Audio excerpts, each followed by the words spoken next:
the trend is catching on. If you look at companies like The Ordinary, and it's very one or two ingredient lists. The idea is for the customer to look at the ingredient list and recognize what's going into their skin. So simplicity and versatility was always our go-to. Like it cannot be rocket science. It can't be too many layers. It has to be quick, easy, and effective.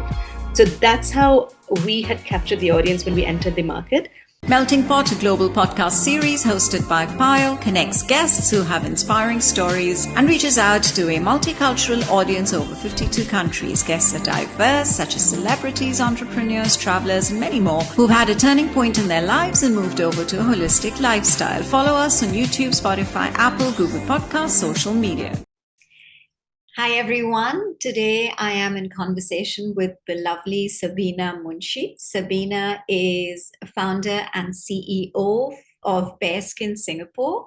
She's also the founder and digital content strategist for Spot On Private Limited, and she clearly is a woman of substance, which is why I am so pleased to have her on this very, very special series. So thank you so much for joining me today, Sabina. Thank you, Payal. Thank you so much for having me. I was so touched when you reached out. Thank you. Great. So, Sabina, I know there's a lot to talk about.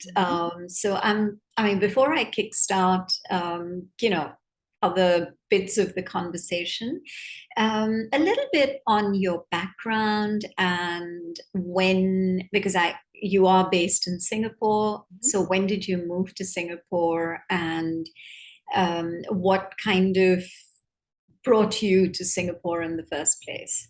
Yeah, sure. It's been quite a journey, and it was so nice to hear that you're based here as well in Singapore. Things are opening up, and we can finally meet and things like that. With regards to my journey, it's been a long one, but one that has led me to Bearskin, which I'm so grateful for. I am of Indian origin, but I grew up in Sri Lanka, so I consider Sri Lanka my home. I was there for 18 years of my youth, and then moved to the US to study, where I met my husband. And we both, once we were done with work and study, we said, there has to be something closer to our home countries. He grew up in Africa, and he's of Indian origin as well. And then we literally put a map on the desk and said, okay, where is it that we should base ourselves off of? Because the US was just too far from home for us. So we identified Singapore, Malaysia, Indonesia, and then we tried out all of these countries.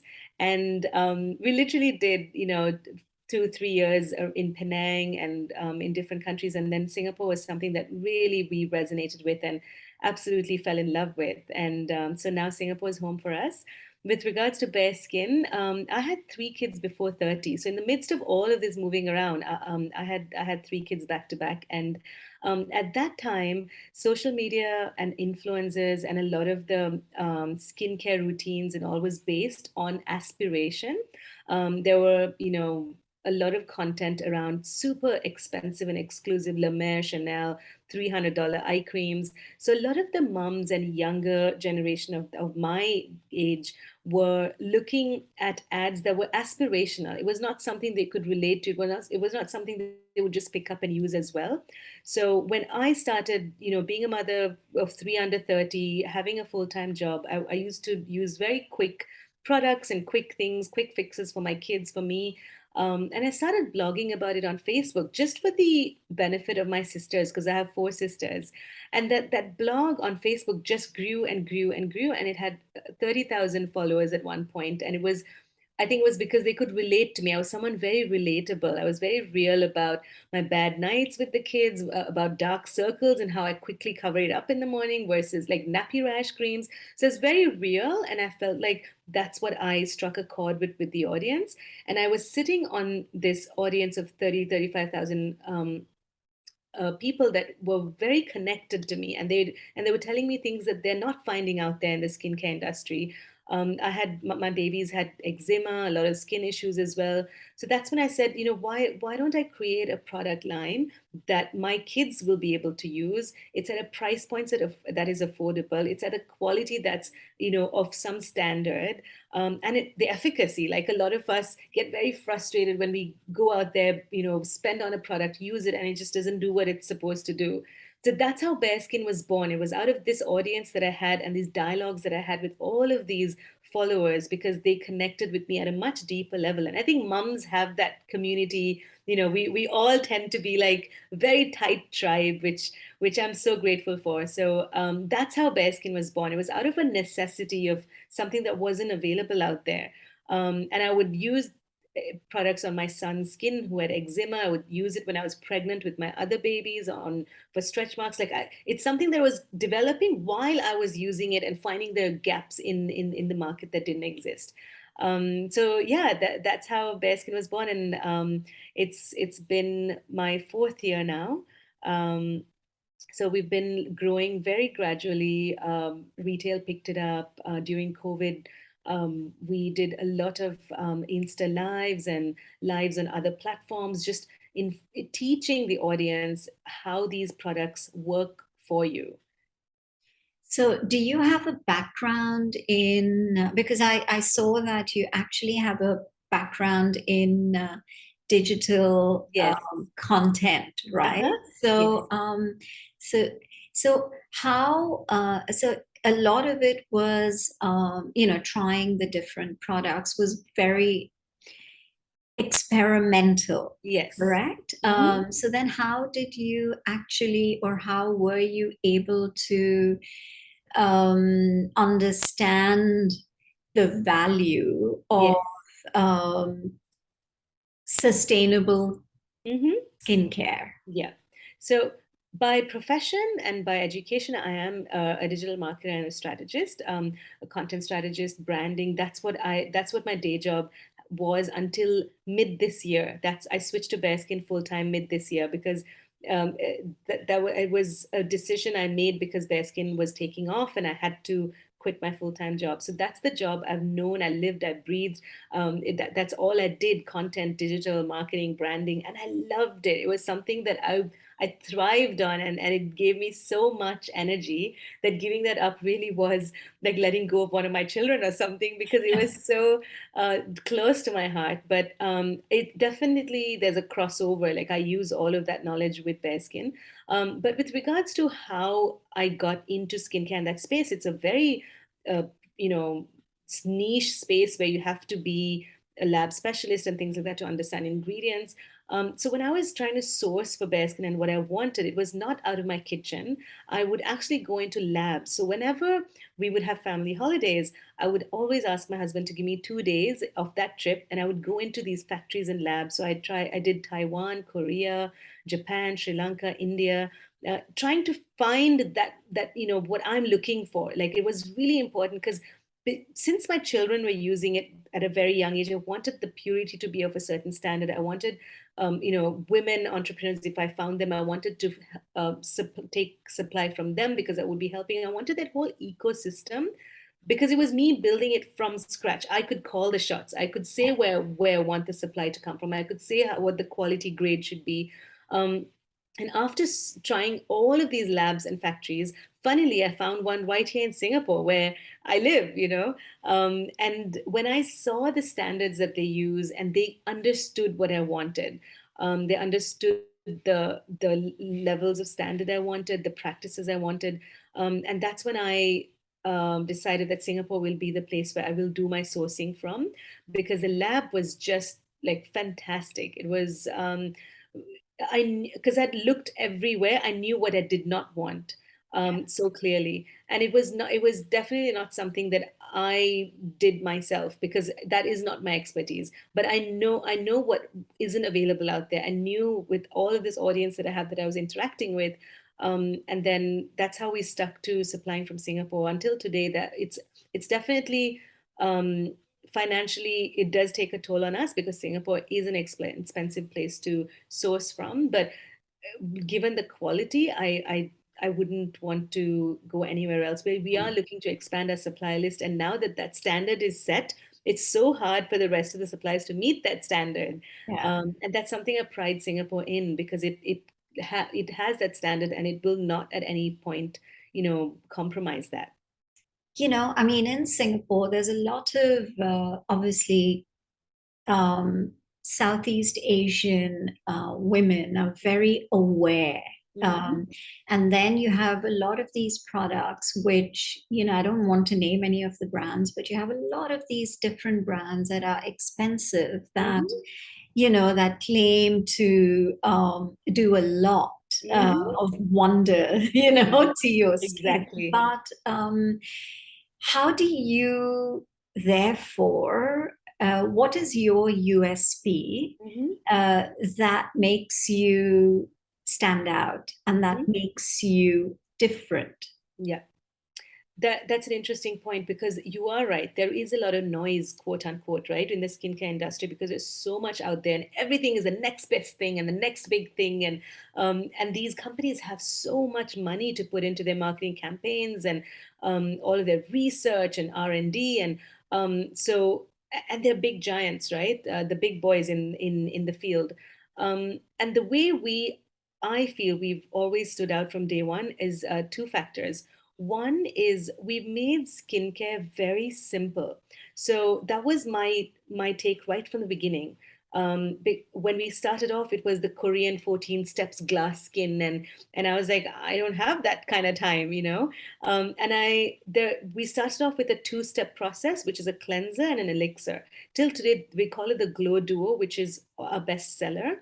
And that Glow Duo wipes out everything else on your bathroom counter, because your husband uses it, you use it, your kids use it.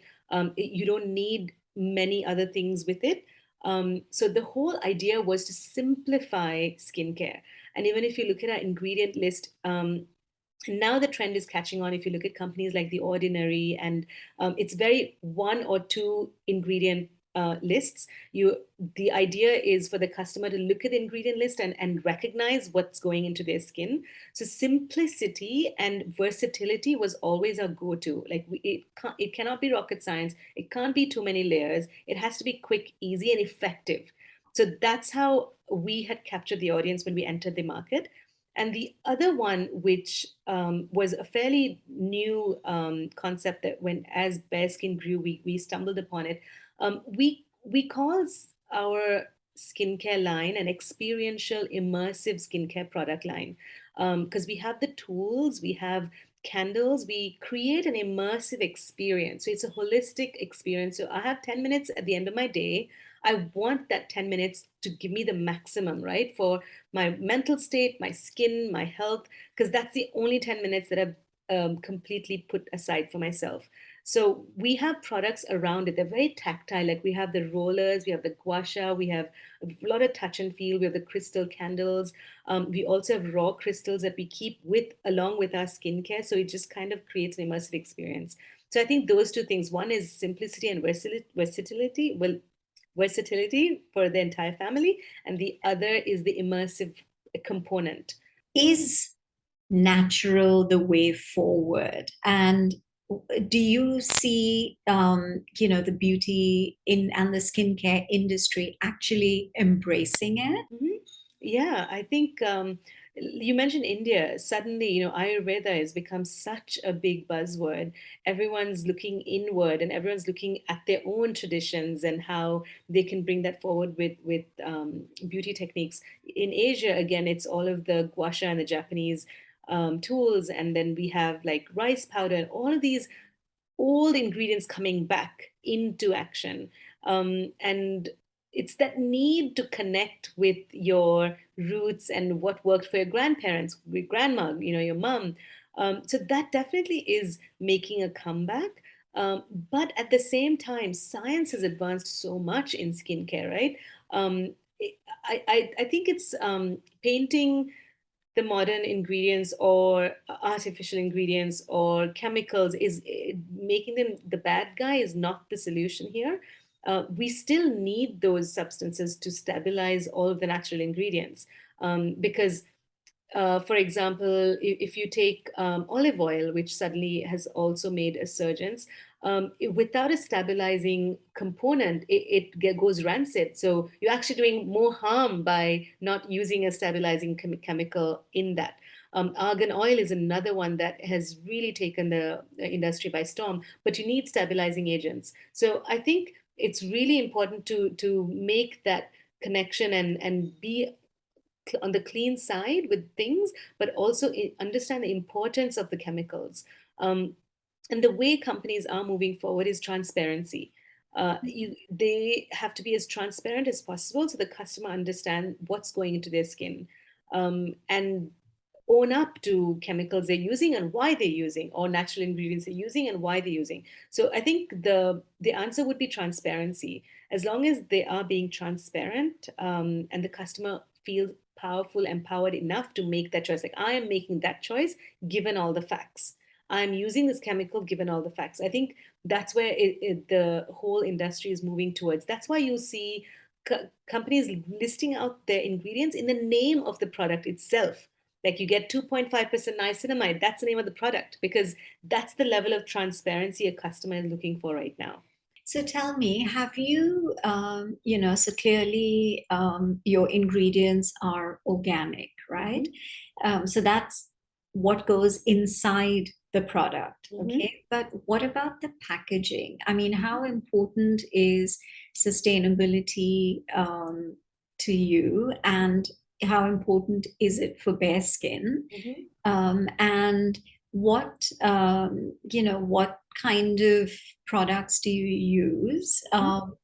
when it comes to the actual, the Yeah. bottles or the containers Mhm. plus the boxes or whatever, Yeah. the packaging that is used? Hmm. How important is sustainability, and what is your personal take on sustainability? Hmm. Good, very good question, because we try to ask this.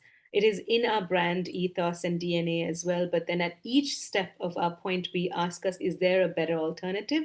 Not financially, but for the planet. Because financially, the the worse option is always cheaper. Yeah. Plastic, financially, it always is more lucrative to go down the path of not being sustainable.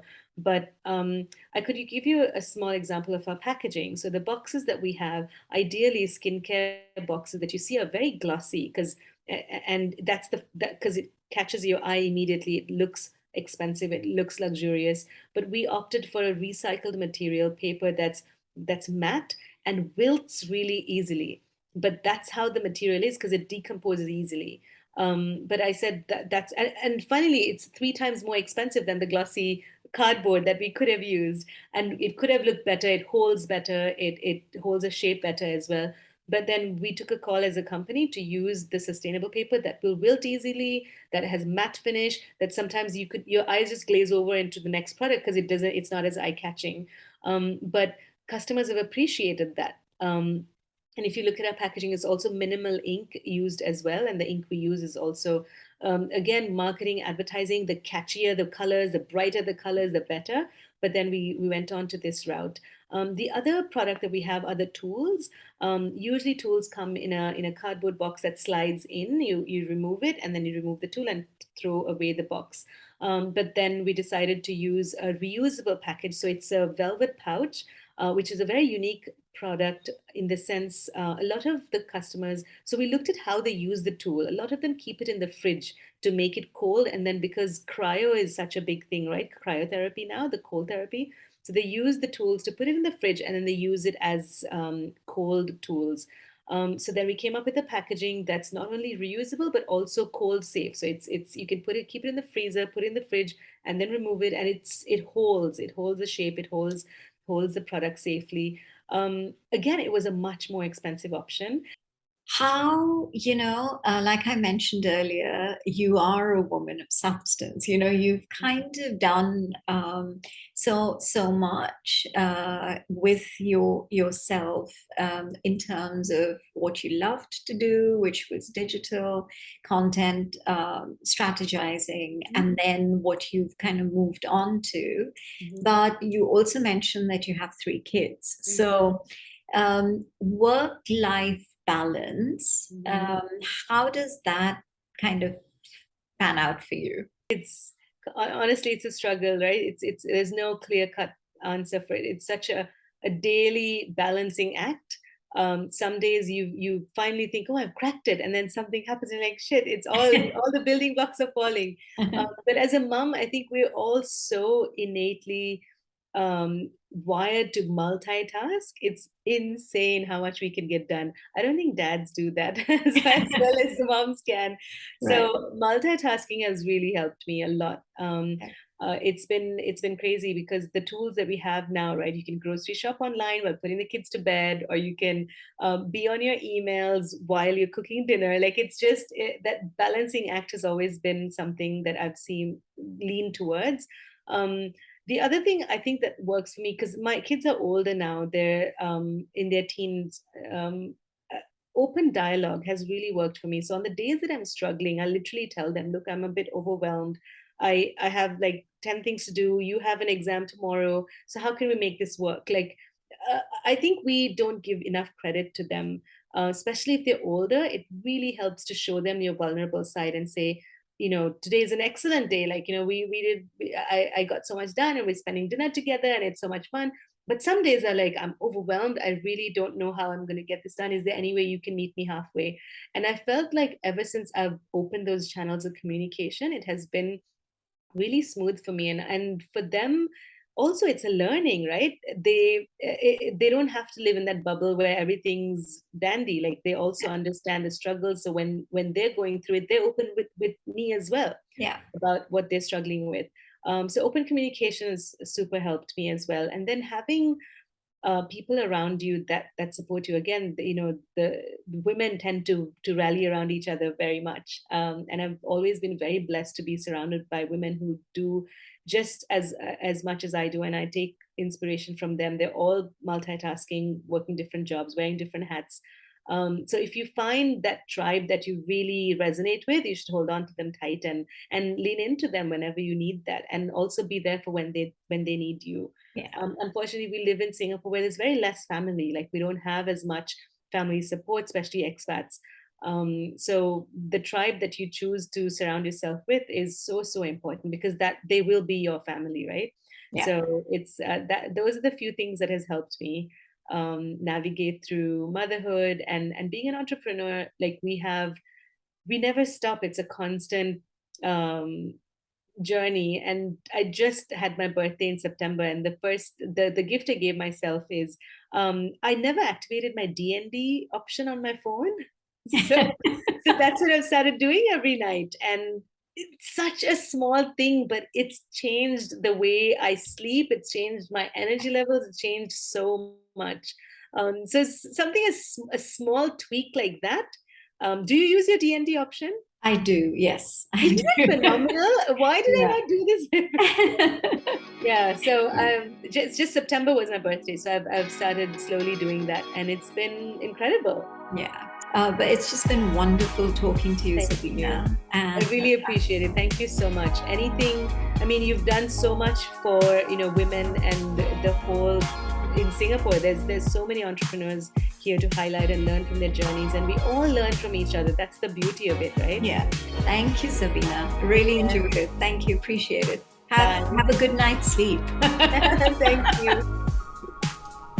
For more weekly conversations, do listen to Melting Pot on Spotify, Apple, and Google Podcasts.